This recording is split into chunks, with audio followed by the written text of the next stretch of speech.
Монголын эдийн засгийн форумыг 7 дугаар сарын 8-наас 9-ний өдрүүдэд зохион байгуулахаар болжээ.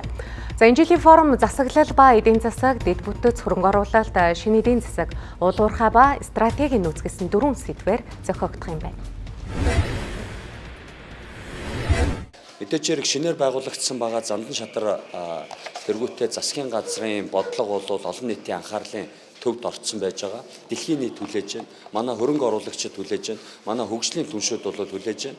Тэгэхээр бол энэ захирамжийн дагуу байгуулагдсан ажлын хэсэг нь бол хурлаа маргаашийн төлөө хамтдаа гэдэг урайнд ор зохион байгуулахаар төлөвлөсөн байна.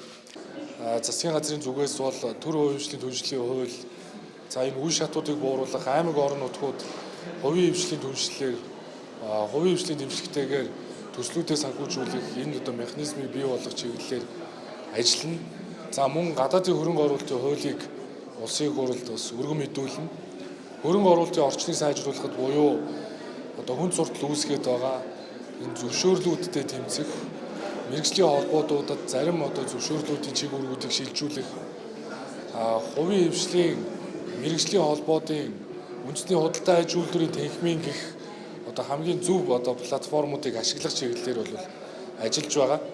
За энэ хүрээндээ 16 дахь жилдээ амжилттай зохион байгуулагдаж байгаа Монголын эдийн засгийн форумыг бол энэ жил нэгэнт бас төлөвлөгдсөн ажил, дээрэс нь 250 гаруй төлөвлөгдсөн зочид гадны хөрөнгө оруулагч нар ирэхээр бэлтгэж байсан энэ ажлыг бол энэ жил өндөр түвшинд бас зохион байгуулах нь зүйтэй гэж үзэж байгаа.